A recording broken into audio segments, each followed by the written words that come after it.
Good morning, good afternoon, good evening once again. Welcome to English Everest, IELTS Speaking Part 2.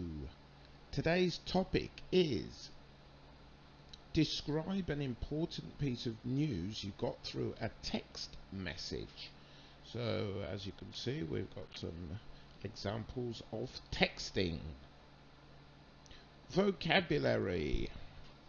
Vocabulary, again, for those of you who are new, there is a legend here and there's lots of different expressions that I've included. Anxiously, trusting, dreading, die. You also have to remember that a lot of the vocabulary that is in this list is related to the story, so depending on what you talk about, your vocabulary will be slightly different. Okay, so you can stop the video anytime you like and look at this list. So let's begin. You should say when you got it, what it was or what it was about, who you got it from, why it was important, and how you felt about it. Again, for those of you who are familiar, the references to certain things are color coded, so you can see when that point is being covered by the color of it. The rest of it is in black because it just fills the story. Not everything will be about these points. There will be things that explain certain things, etc. So let's begin. A few days ago, I finally received news that I had been anxiously waiting for. I had my trusty notebook in a repair shop because a week earlier it had started to behave in a strange manner. Whenever I tried to save a file, it would say that the file had been saved, but when I looked for the file, I couldn't find it. So I decided to take it to a shop and get them to give it the once over and see what the problem was. The guy in the store took my machine and looked at it. He came back about 10 minutes later with the news I had been dreading. He told me that my hard disk was failing and would die at any time, so I needed a new one. I had a lot of important data, so I agreed, and they gave me the price.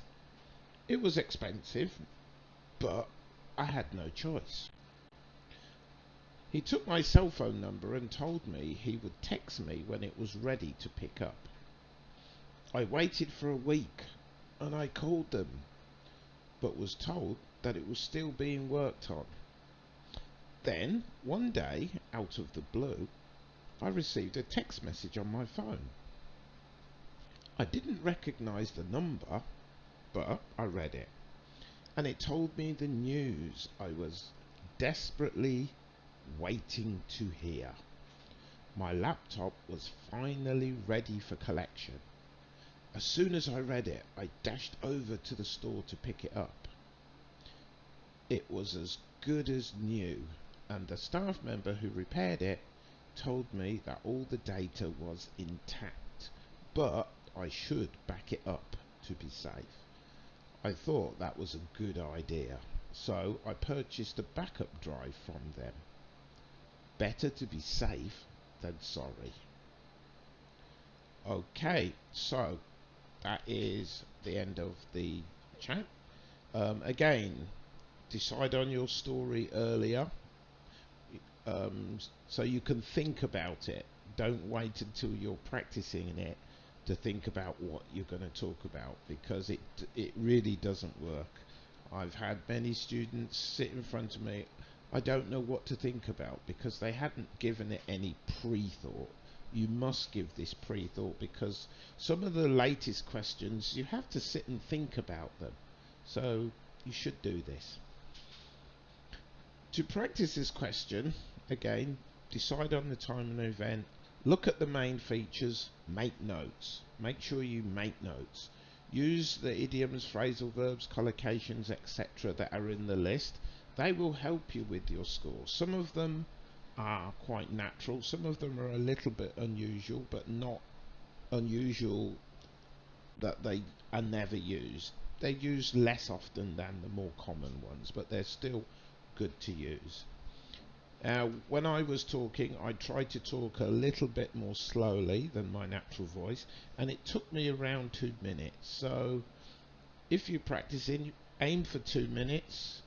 1 minute 30 will be enough, but I don't recommend that. I really recommend 1 minute 45. It should be your minimum target. And also speak slowly. Do not try and speak quickly and mimic or impersonate a native speaker. You are not a native speaker, so you don't have to speak as quickly as a native speaker. You just have to be clear and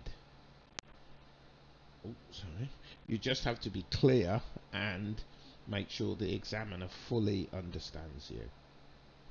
Okay, so use the vocabulary again in part 2 to help your score, but do not put in too much and make it unnatural. If you put in too many idioms, phrasal verbs, etc., if you cram it full, it won't sound natural. Do not practice only once. Go through the list, practice each one once and think you are ready. That's not how this works. You have to practice and practice and practice if you want to get a good score. So, finally, for those of you who are going to take the exam soon, I hope this video helps you, and good luck in your exam and all the best. I will see you in the next video.